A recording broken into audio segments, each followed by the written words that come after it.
started. Good morning to some of you, good evening to others, wherever you are around the world. This is the monthly session of the International Media Management Academic Association and the Columbia Institute for Teleinformation. The people who are involved in media management, many of them are meeting as we speak in Holland for the annual meeting of the European Media Management Association.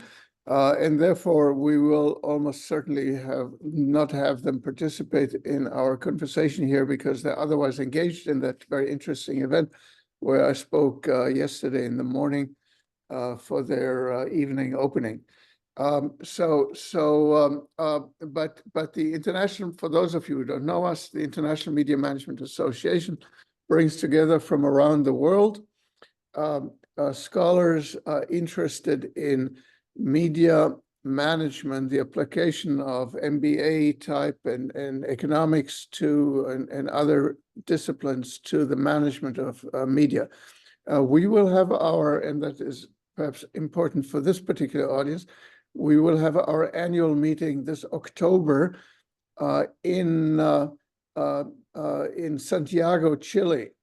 And you're all invited not only to participate, but also to submit paper proposals. The deadline for submission has been extended.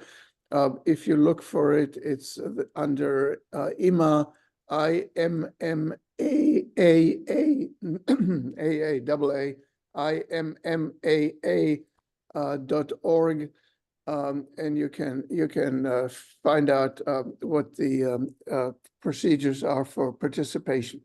And CITI, the Columbia Institute for Teleinformation, a research center at Columbia University at the Business School, been existing for many years. We have many, many books, articles, publications, conferences, events.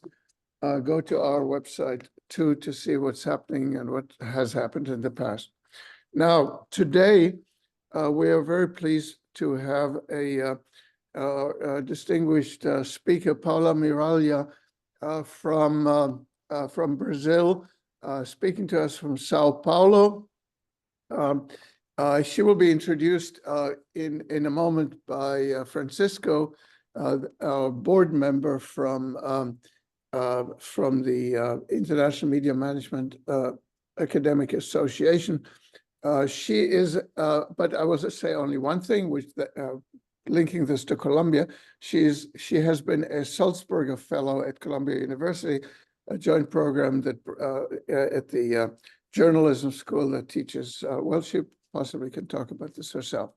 So she will talk about kind of the impact of media, the relationship of media companies and the industry to the technology companies in the industry. And the importance here is, I mean, we're all interested in Brazil, of course, per se, because it is an important country. It's the 11th largest economy in the world. It's the largest economy in Latin America. So it is large, it is important, but it is also a bellwether for many other developing economies. Brazil is the B in the BRICS. People have been looking around the world to Brazil for leadership. It's been a leader in certain topics, such as privacy, for example. There have been several rounds of change in Brazil. Under military rule in the 1980s, there were very strong efforts to advance technology. They were pretty restrictive, I would say. They were loosened up, but their intent was to develop a local domestic high technology industry. In the 1990s, there was under Presidents Melo and Fernando Henrique Cardoso, privatization and of the industry, telecom in particular, and others. And a regulatory body was established, Anatel. And I mentioned this because I was personally involved in that. I was several times in Brazil talking to people from Anatel, including the Minister of Communications, Sergio Mota, as the law was being passed to establish that regulatory model. And I would say at that time, America was probably, the United States of America was the model for privatization, liberalization, and a independent regulatory model. But now there seems to be, under President Lula, Europe seems to be more of the model. The Digital Markets Act of following the European model. There's talk about a new regulatory body with wider powers, ex-ante regulation, gatekeeping, focus on gatekeeping companies, which in Europe are just a handful. Virtually all American companies, virtually zero European companies. So it's very targeted. The threshold in Brazil seems to be lower, affecting Brazilian companies too. So there are all kinds of really interesting things happening in Brazil, such as making platforms liable for hate speech, disinformation, etc. Into this makes go the question of of media, traditional media versus new tech companies. And that raises the question, and I will talk about this for just a minute, of exactly what are tech companies and what are media companies in this environment today, where refrigerators have video screens there and can talk to you back and can monitor your food supply and order for you. Are those media? What exactly are media then in this environment? Once you go beyond traditional companies such as newspapers, magazines, books, and TV and music type stuff, what are media? And so one of the studies that we've conducted ourselves here at Columbia, Jason Buckwitz, myself, with Greg Lowe from Northwestern at Qatar, is exactly to define what media are. And our approach really is that there is not such a thing as the media and the non-media, which is a binary approach, but that there is a degree of media-ness, which we call medians, that some companies, some industries, some activities, such as newspapers, are more media than others, such as music or video games, etc. So it's a degree, and we had surveys. We conducted expert surveys, and when we do all of this, it turns out that by the definition of these experts, of what exactly the attributes of media are and how much different interests have it, it turns out that the high-tech companies are the leaders in what would be called then media. That is, companies such as at the top are Apple and Alphabet, Google and Amazon and Meta are right there at the top. 1, 2, 3, 4, 5. Samsung number 7, Verizon number 8. And it takes a while until you get to more kind of traditional media companies such as Comcast number 6, Disney number 11, Warner number 14. And so the dichotomy of here's tech and here's media is kind of breaking down, because the tech companies are doing things that are considered to be media activities, and they're also very large. In contrast, the traditional media companies had a hard time moving into tech. Well, as this all applies to Brazil, we will have our distinguished speaker today, and I would like to ask Francisco to open and lead the conversation and also introduce our speaker. Go ahead, Francisco. Thank you very much for your introduction, Ali, and also for inviting me to organize this seminar.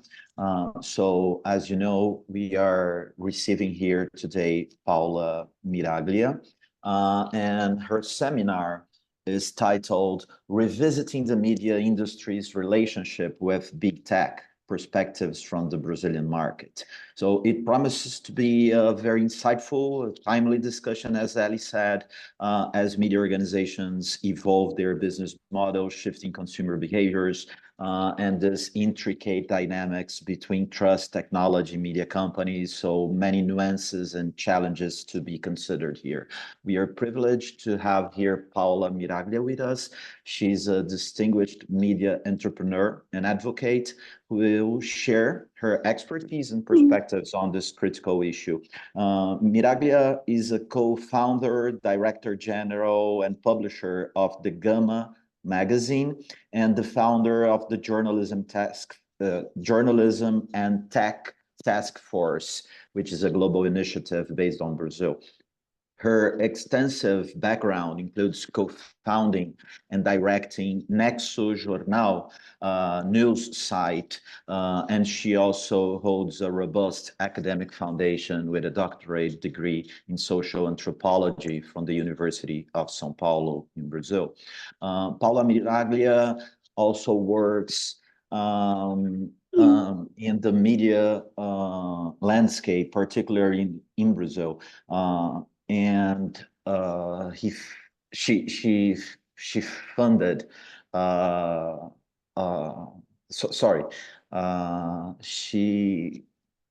my God, sure. She's a Sulzberg Fellow at Columbia University, and she brings a unique perspective, bridging academia and practical innovation in media. So today's discussion will delve into this increasingly dependent and asymmetrical relationship between tech companies, big tech companies and platforms, with media and journalism ecosystems. So without further ado, please join me welcoming Paula Miraglia's speech and lecture. Paula, thank you so much for accepting our invitation and for being here. We are eager to hear from you. Thank you. Good morning. Good morning, all. And once again, thank you very much for having me in your seminar series. It's a pleasure for me to be here, to be able to share a little bit with you, but also discuss with you further. I'm bringing the perspective of the Brazilian market in hope that it can have a more general discussion. I think, as Professor Eli was mentioning, I think Brazil is an extremely relevant country when you think about the global perspective. I think what happens in Brazil is relevant for us to think about how the global South engages with this debate. But I think that Brazil has also been a place where big tech has tested some things, including how to act towards regulation. So I hope to share with you a little bit about that, talking about Brazil, but hopefully talking about the global scenario as well. As Francisco was telling you, I'm not a journalist by training. I'm a social anthropologist, and I've worked in my previous life. I worked a lot with research and public policy formulation at an international level on a different field. I became a media entrepreneur, and because of that, I became really. I started to work a lot with engagement between media and big tech. And last year in particular, I became really involved with the regulation attempt here in Brazil. I recently founded the Journalism and Tech Task Force, which is an initiative funded by the International Fund for Public Interest Media. I don't know if you know IFPIN. I encourage you to look for it. I think it's a multilateral global organization funding media in the Global South. I think it's important because it brings a relevant discussion about media sustainability that I believe could interest all of you. So I would start giving you a brief context about the Brazilian media market. I think it's important what I'm going to bring after. The Brazilian market, as many other countries where inequality, social and economic inequality play an important role, is a very concentrated one. For a long period, we had very few families controlling very few media companies, media conglomerates, as a matter of fact, that were very relevant as media organizations and very influent from a political and social perspective. As you can imagine, this kind of how our market was shaped, was structured, had an impact on our public debate. And it had an impact also on how I would say, how relevant these media companies were. In the past 15 years, we had in Brazil the emergence of what we call digital native media organizations. So we had a diversification of our market, more niched organizations, more general organizations, organizations not for profit, as for profit. The organizations that I funded, for instance, they were co-funded in this context. This, I would say that this diversification could only happen because we had big tech, because of social media platforms, because we were able to become relevant as media organizations without having print, without having the cost of distribution, without being able to access and to reach people in different ways.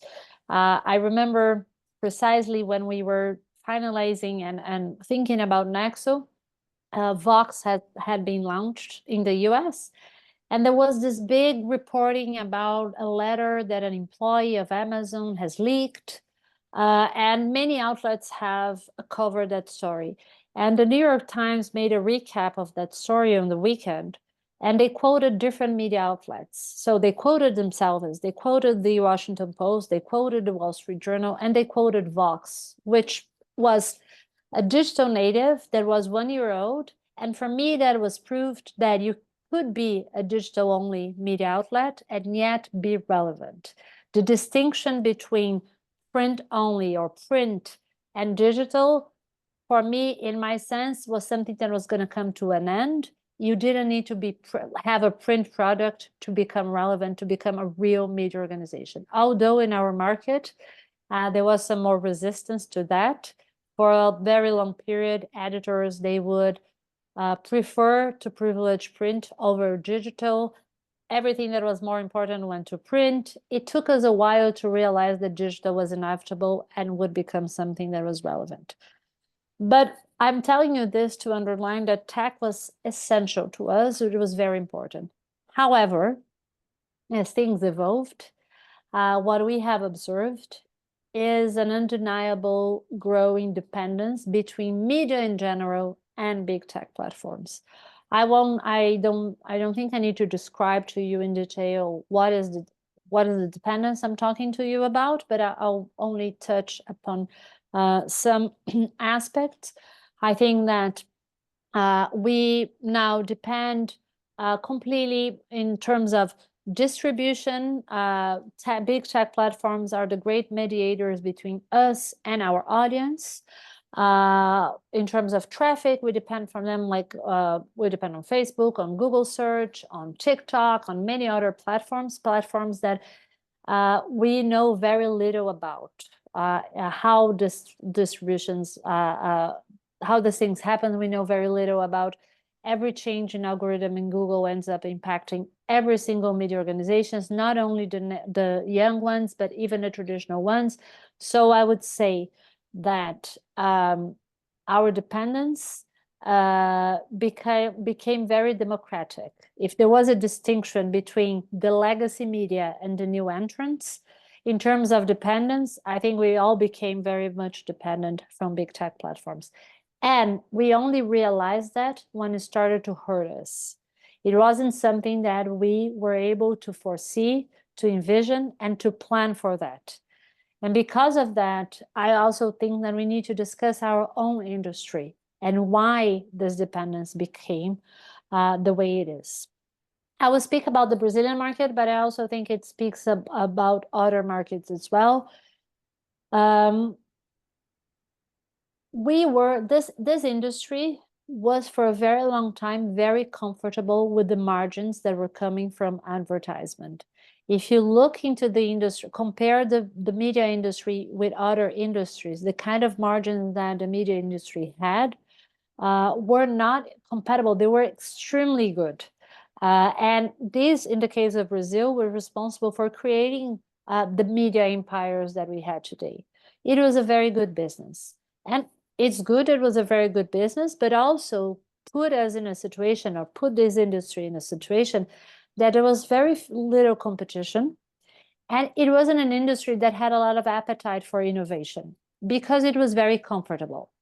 So I think that it put us in a very, at the end of the day, it put us in a very vulnerable position. We have media outlets today in Brazil that are still talking about the digital transition, which for me sounds a little bit absurd since we've been talking about digital transition at least for 15 years. What happened for me is because this industry was so comfortable with the margins and with its financial situation, it didn't plan for any change. It didn't see any need to become more competitive. It didn't embrace digital the way it needed, with very few exceptions.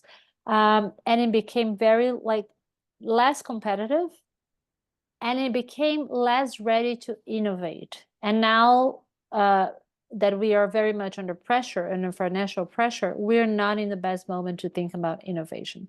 So I think one key element here that I'm bringing to you is that I believe that we lost our innovation capacity as an industry in one hand, and in the other hand, because we had this other players, the big tech platforms, they were so good at that because this is their business, and they were offering us a lot of things, from the audience meter tool, from the transcript tool, for many other things they were offering us as gifts. I must tell you, these weren't gifts. We accepted them, but they only fostered and they created even more dependence and put us in a position that we weren't thinking about ourselves as innovators that we definitely need to be. So I was talking to you about the dependence. I think distribution is one key dependence that we have. So how we reach our audience is determined by big tech platforms today, and we know very little about that. They became mediators between us and our audiences in many ways. They moderate content, they distribute content, and we have also the funds distribution programs, such as the Facebook journalism program and the Google News Showcase that I imagine that you are all aware of. These are programs that transfer financial resources to media organizations, to selected media organizations. They became very relevant to media for the sustainability of media organizations. I would say that they have very little transparency. We don't know what are the criteria to select the participants. We don't know the criteria to determine the amount of money that is transferred. We don't know the criteria to exclude some participants of these programs. These criteria are decided by the platforms, and they are kept to them. And also these deals, when you sign a deal with them, these deals are protected by NDAs. So no one knows what your neighbor is getting as a deal, which creates a lot of imbalance. And you can imagine that, if you remember, I was telling you that the Brazilian market was very concentrated. This kind of programs can concentrate even more the market, can create even more imbalance, but in the long term, what they create is also even more dependence, because the money that is coming from these platforms became extremely important for the sustainability of many media organizations, not only the digital native, not only the small ones, but for even medium organizations, not only in the Brazilian market, but in markets elsewhere. Because of this dependence and because of all these elements, I would say that our relationship with the big tech platforms became a transactional relationship. That was almost it. So we're discussing with them funds, we're discussing them with tools, and it made us not focus on our vision for our industry. So our industry is an industry that's going through a big crisis that has to do with business models that doesn't respond anymore to our needs. It has to do with changes in consumer behavior. It has to do with our dependence to big tech platforms, and we haven't been able to focus on what is our vision facing this crisis. What do you think about what should the media industry be now and in the future, and what's our plan to get into that? I want to share with you a little bit about the regulation process in Brazil to go back to our vision. So last year we had a bill that was about to be voted, and the intent of the bill was to regulate big tech platforms here in Brazil. The bill comes, I think the context is a global effort to regulate this company. So Australia has the Australia Bargaining Code. Canada has recently approved a bill as well. Brazil was discussing this following this wave of regulatory efforts across the world.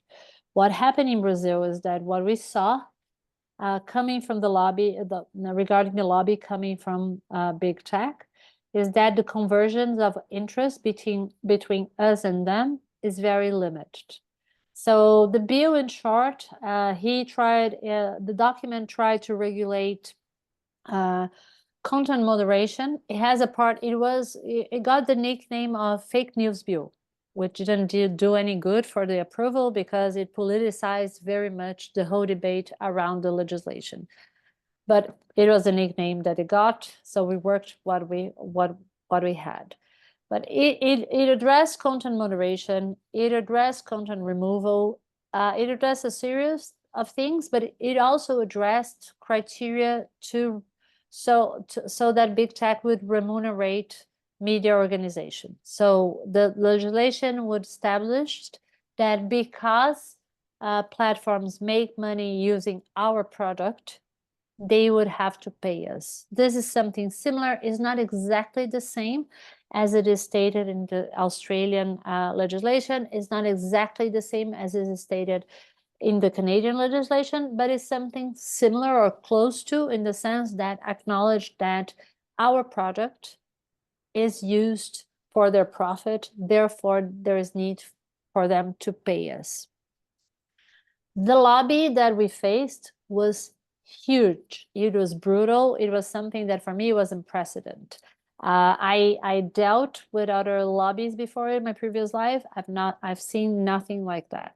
So I can give you some examples. So Google put in the search bar a phrase that was like, this bill is gonna ruin your free internet, was something like that. Google has more than 90% of market share when it comes to search.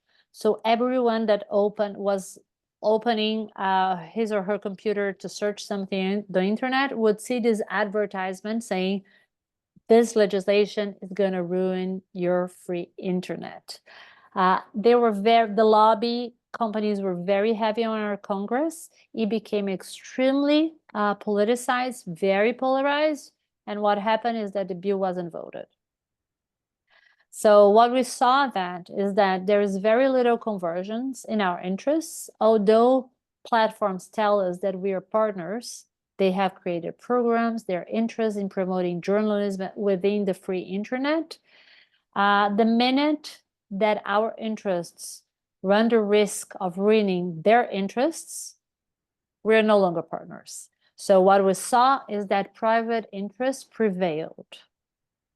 And what we need to acknowledge here is that we have today a huge asymmetry of power between two parties that are in a relationship, so media and big tech platforms.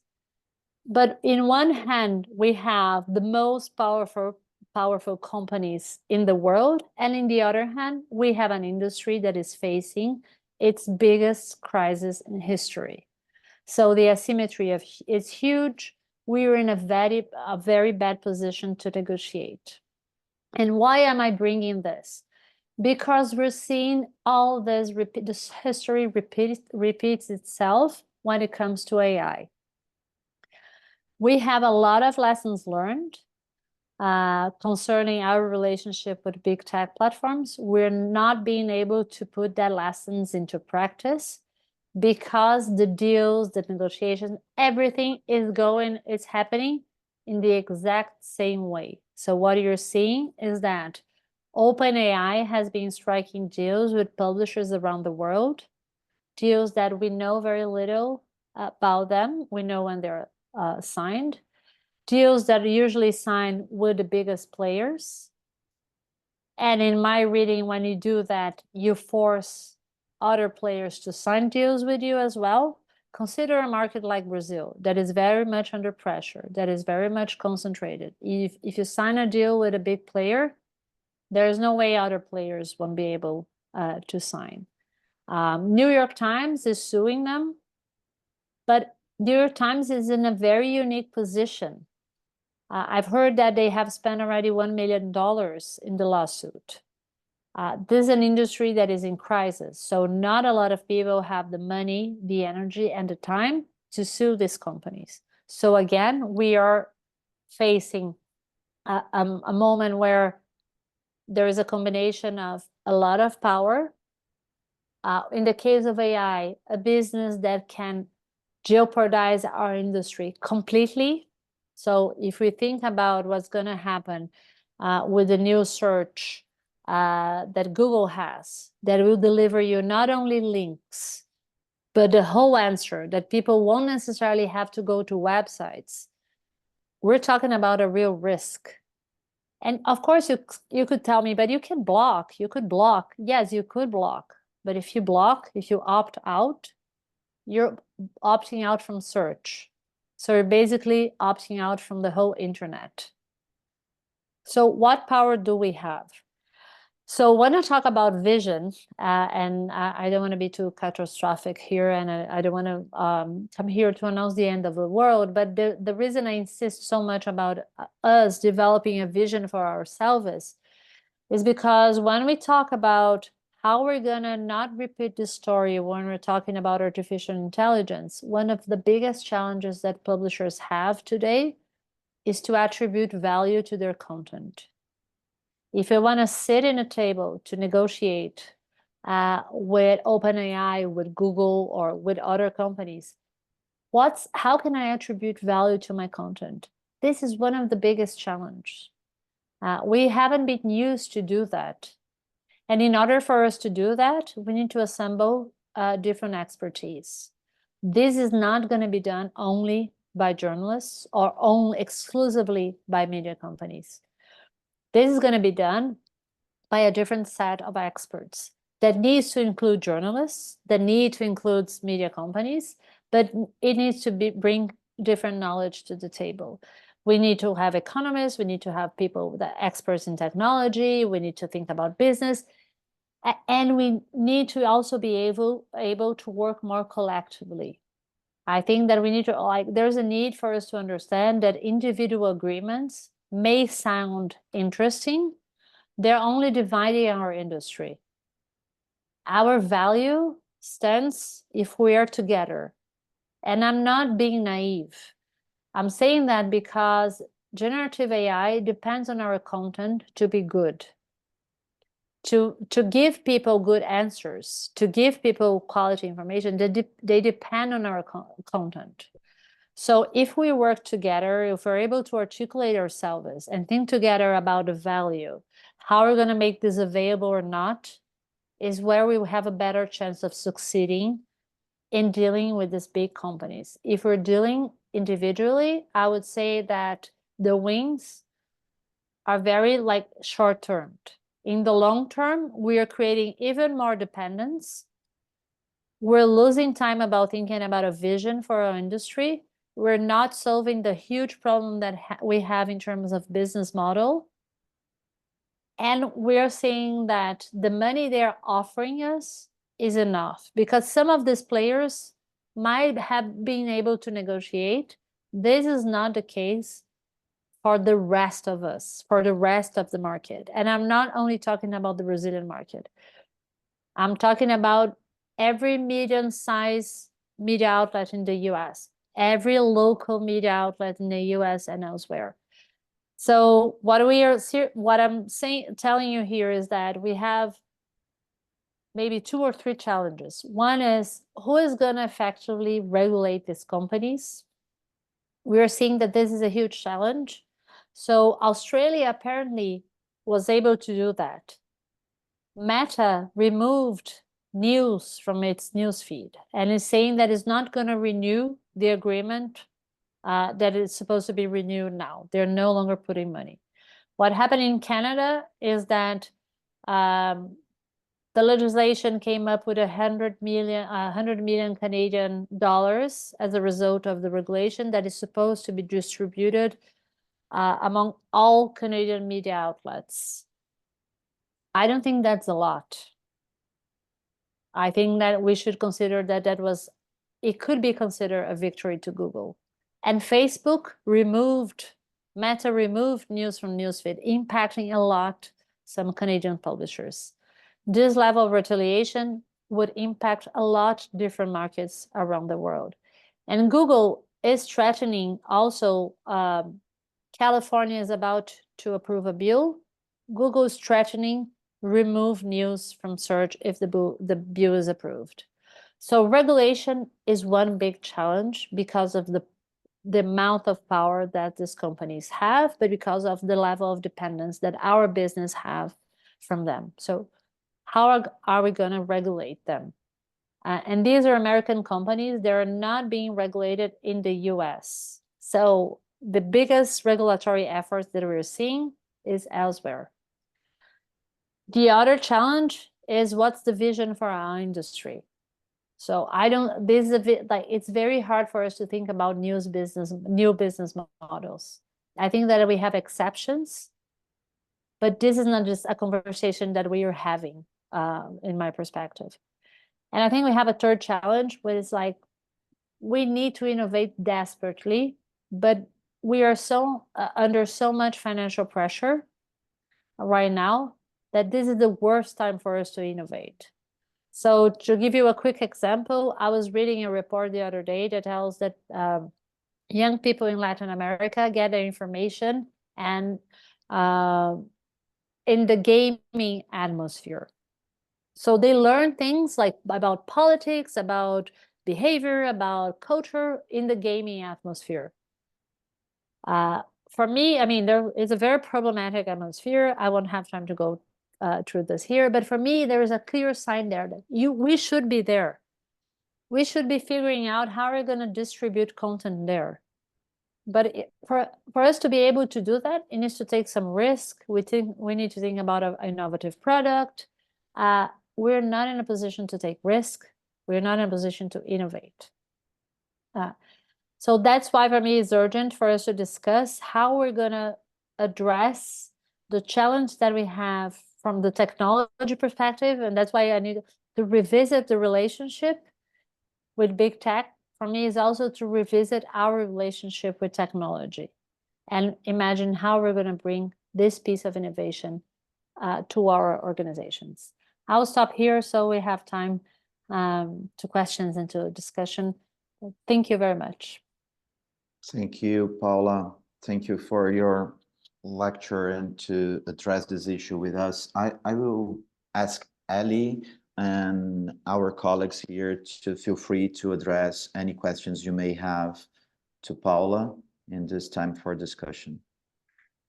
Thank you very much, Francisco, and my apologies to you and to the audience for not introducing you properly, but referring to you in informal ways, Francisco, because I think that Brazil is very informal about first and last names. They refer to presidents as President Lula, President Fernando Henrique. It's a bit like we would say President Joe or President Emmanuel or something like that. So Francisco Rolfson Belda is not only a journalist in Brazil, but also a professor and a researcher. He has experience in management of media, in scientific journalism, and in the use of digital media and technology in education. He has been educated at the University of Campinas in Sao Paulo. He holds a PhD in industrial engineering. He is now assistant professor at the Faculty of Architecture, Arts, and Communication at the Sao Paulo State University. And he teaches there management, research, and community and technology. And so he has many other things in his background, including managing a newspaper company, a regional newspaper company. So he has experience, practical experience, academic experience, engineering experience, journalistic experience. Beautiful. Now, thank you very much, Francisco, for sharing this. Let me start with the first question then quickly.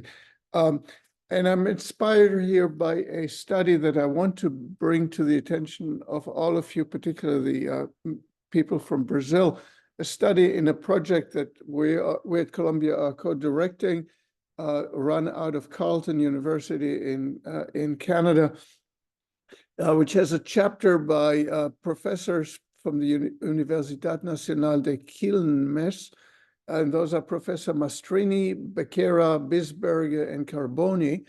And they have a very detailed analysis and study recent of, so far unpublished, of media concentration trends and markets in Brazil.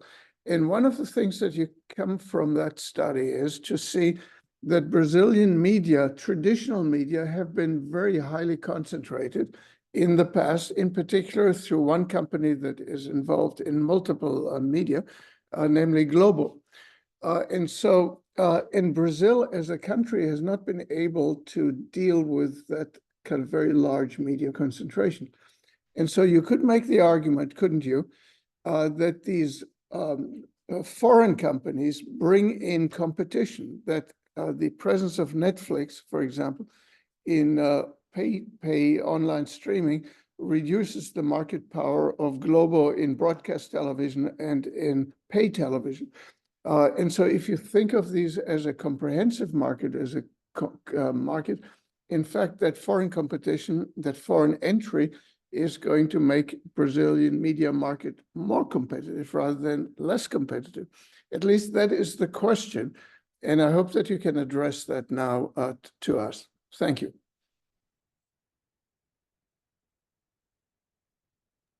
Okay. Oh, that I think that's an excellent question in the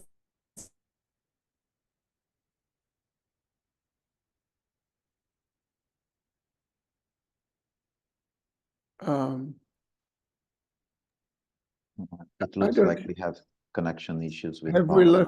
we lost Paula? She's still connected, but she's just frozen, it seems like. Yes. I think maybe Am I some. here? Yeah, now you're back. Okay, I'm back. Good. Because I was listening to you all the time, but I saw that I wasn't here. You weren't listening to me. No, I was saying this is an excellent question. I think Uh-oh.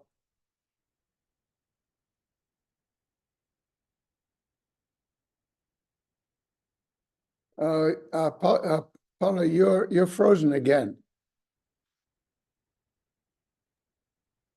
I would suggest you try Yeah.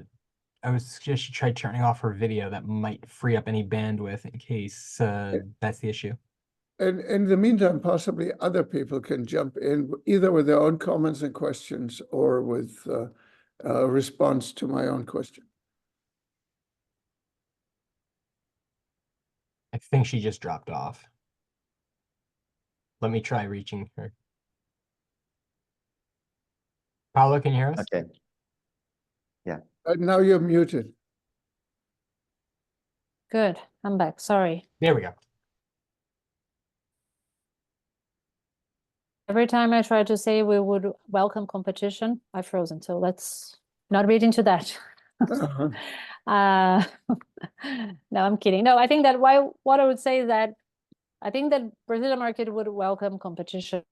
I think the streaming is a very specific industry. We have a legislation in Brazil that wouldn't allow any foreigner company to have a big stake on a media company, a local media company as a newspaper.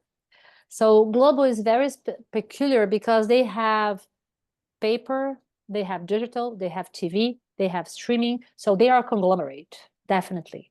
And I think that what Netflix did in the case of Brazil is that they push Globo to advance on their digitalization of their entire business.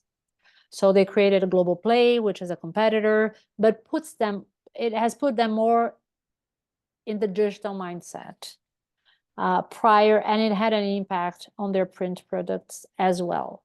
So they launched a portal, a digital portal that is today, it's one of like the two biggest digital portals. So I think that competition was good in terms of options to the consumers here in Brazil. And I've heard the other day that Brazil has a relevant numbers of subscribers at Netflix.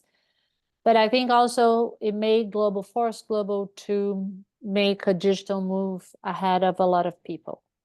But however, it didn't have an impact when you talk about traditional legacy journalistic media. I think that when you talk particularly about newspapers, or what used to be newspapers, this kind of new business, it didn't have an impact.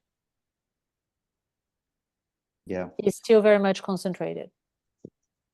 Yeah, Paula, you said during your talk about the relationship between AI platforms and the news industry, in the sense of AI need to use journalism content so they can be relevant about the content that they generate in their language models. And we have a question from Jonas here in our chat addressing the AI issue, but in the perspective of a newsroom, like newspapers being the users of AI tool in their editorial process.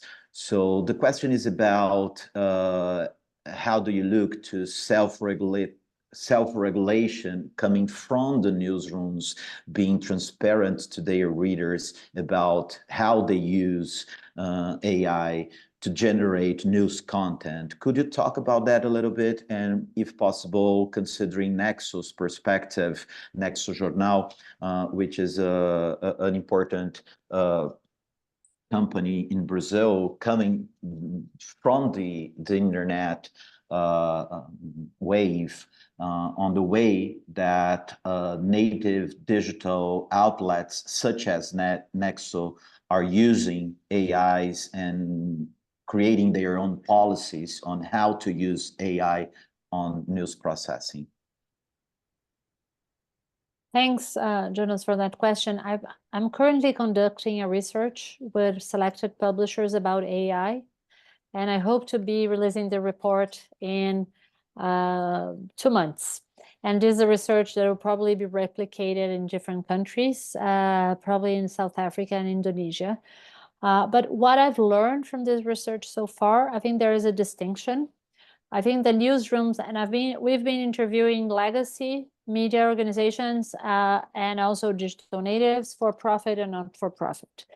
What I'm feeling is that people are very much, the media organizations are very much aware in general about the relevance, the impact that AI will have for sure.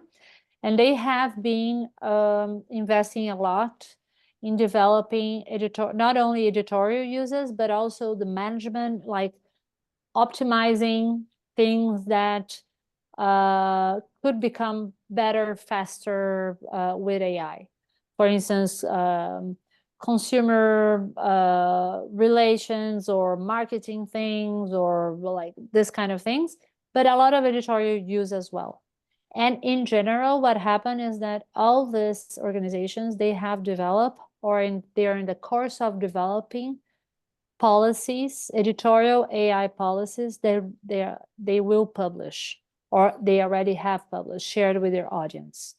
Everyone finds that it's important to be transparent about how AI is being used in the newsroom, and everyone either had or is developing editorial AI policies to be shared with their audience. If I'm not wrong, the Reuters Institute have done a global research about that. You can find more information about these policies and who has these policies on their website. So people are thinking about that. My consideration, however, on that regard, is that it's really fascinating what AI can do. We cannot be naive about that though. 6 months ago, I was discussing with a very large publisher in Brazil, and the editor was saying, it's amazing.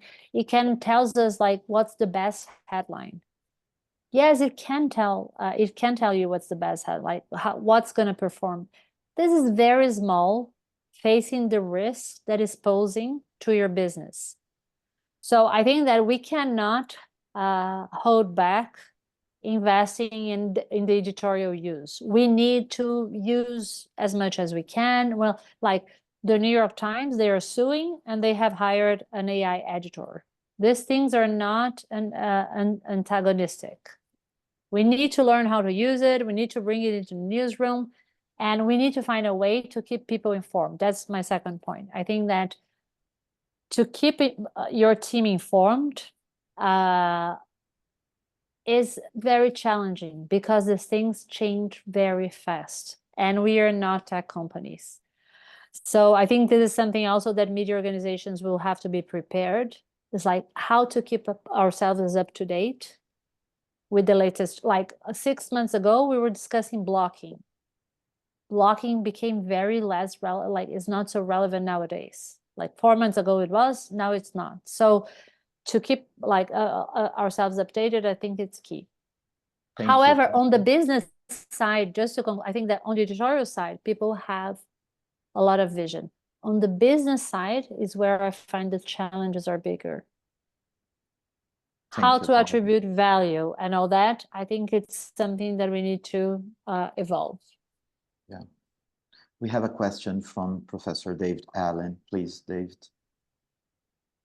I appreciate the notion of professor, but at 82, I'm just David Allen these days. Thank you very much. If I may, I want to offer the observation that Paula's analysis is brilliant. Thank you. And what do I have in mind? This unspooling of the power balance across decades, really. First of all, with the collapse of advertising revenue and the impact, of course, this is the struggle between media on the one hand and the tech platforms on the other. The tech platforms win there. And now, once again, the same power imbalance in AI, effectively threatening media. We have on the table competition as an approach to dealing with this problem that we have. And indeed, there could be a war of the jungle amongst the behemoths. But we know that when you have a war of the jungle, there's an awful lot of atrocity committed against the smaller animals that are there. Do we have other options?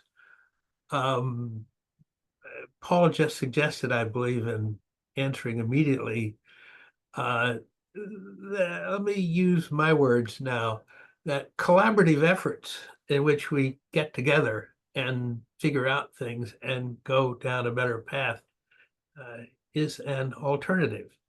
How would that play out? Well, it's not realistic to think that any of this is going to happen, but how would it play out? It would play out in the form of these platforms becoming public goods, responsible to the common weal. We don't do a very good job of that in some of our societies. Some other societies do. I was just on a call earlier today when I heard from Finland, actually, a remarkable story of exactly that, cooperative efforts. I want to suggest that while competition is essential in certain contexts, we must appreciate that unless we can work together, we're going to get the frankly disastrous damage that wars of the jungle bring down on us from behemoths crashing into each other and trying to do damage to each other. And I so appreciate that analysis, Paula. Thank you. Thank you very much, David. Thank you very much, because I think that people say that to think about a collective approach is very idealistic. I think it's our only chance. And by saying that, I'm not ignoring the challenges that we have, how difficult that would be, but it's about thinking about a different game and about a different way of sitting at this negotiation table. So thanks for saying all that. Thank you, Paula. Thank you, David. We have also a question from Luis Ranzani from Brazil in our chat here. I'm going to read it. In Brazil, we have, as Miraglia said, a bill that discusses that question. In the Chamber of Deputies public audiences, we could see two different models. The first one is about bargaining, but in Australia, using the same model, bargaining model, social media has removed the news aiming not to pay for it. The second model of fund could be an alternative, but it's not simple to establish rules for that, as Miraglia just said. So what could be a viable alternative besides these two, bargaining and funding options? What do you think about platforms paying taxes? Personally, Luis Ranzani thinks taxes are more viable than individual payments based in intellectual property because it doesn't encourage news removal. What do you think about that, Paula? Thanks, Luis, for that question, because I think you pointed out all the how this equation has so many elements, because I think retaliation is one of them. Although I would love them to, when I was following the Canadian whole bill development, and I was like, finally, there is a government who is stepping up and say, we're gonna pick this fight and we're gonna regulate these companies. And then when Meta removed, so the fact that they are able to retaliate in that fashion, I think we need to take into account that many markets are not so resilient, and they will suffer a lot. So the regulation ends up being in the interest of who? So I think there are many elements in that equation on the paths forward. What I would say is we also need to do some homework. When we were about to vote the bill here in Brazil, one question emerged. What is a journalist? What is a media organization? Who is entitled to have those funds? So the bill was about to be voted, and we were discussing what a journalist is. We need to be able to define that. That's a very difficult discussion, but some countries, they have established. Canada has a reference. So we need to be able to, and this is also why I talk about vision. We need to foresee the pitfalls that we're going to have while we're going to try to regulate. So I think that we need to define better what, in the face of what's a journalist, what's a content creator, what's a media organization, what's the criteria. This is one thing.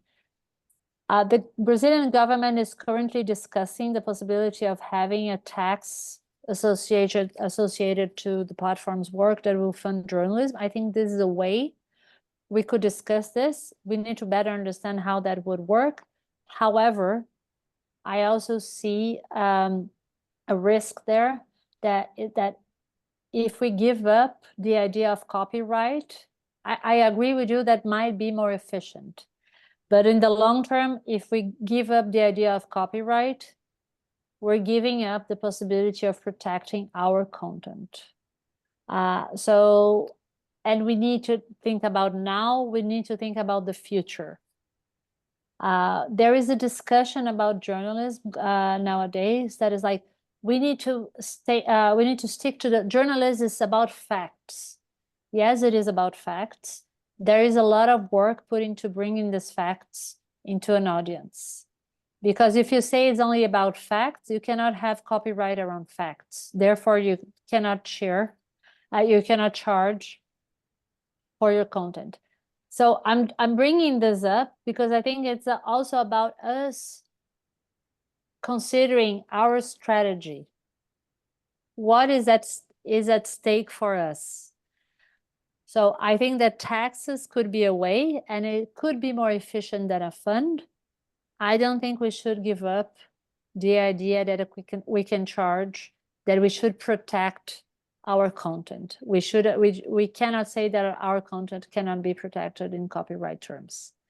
How we're going to reconcile those two things, I don't know yet, but for me, they need to be in our horizon. Paula, thank you so much for answering all those questions, and also for accepting this invitation to talk to the CITI-IMMAA seminar series. And we are now out of time, so I want to thank all of you for participating with us in this section. I hope we can get together again next month when we will have another episode of this series. And I will ask Ali, please, to give his closing remark. Well, thank you very much, Francisco, and thank you extraordinarily much, Paula, for speaking to us. I don't believe that there will be another session next month. Jason, please correct me, because it is in the Northern Hemisphere at least. No, you're correct, Ellie. This is the end Okay. of the Okay. season until the fall. We're breaking for what we call summer up here. And so thank you very much. I would have kind of raised one point in conclusion, which is we heard from you, Paula, about the kind of the problems of that the media industry has in Brazil and how it must protect itself, etc.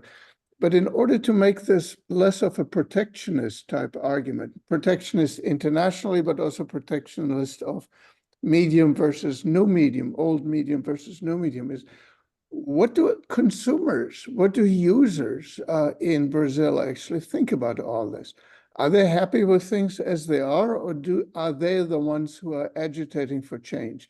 I mean, and I mean genuine consumers, not kind of like people propped up in order by lobbyists on both sides. But Ellie, I think this is a key issue for all of us to address, is what people want in relationship to media outlets. And we haven't, I think that we are not used yet, or we haven't come to the conclusion that we need to have a more horizontal relationship with our audience, and we need to hear them more. This, for me, is a whole nother topic that also would help us build a vision. When I say that we need to protect ourselves, it is not about being protectionist in the sense that I don't want competition. It's quite the other way around. I think that we need to have competition. I truly believe in the products that I put in the world in the two media outlets that I co-funded. The problem is that the quality of them was not enough. Key elements of my business were in the hand of someone else that weren't the consumers, because there was a mediator between me and my audience. This is where I think the challenge is. But I entirely agree with you that understanding better our consumers is key if we want to shift and bring ourselves out of the crisis that we are currently. So thank you again, Paula, Francisco, and Jason for organizing this, and to you in the audience. If you're new, sign up with us, and you will be able to participate to get announcements about our monthly events with very distinguished speakers from around the world. Thank you very much, everyone. See you in September. Thank you, and thank you for the questions. Thank you for inviting me. Thank you, Paula.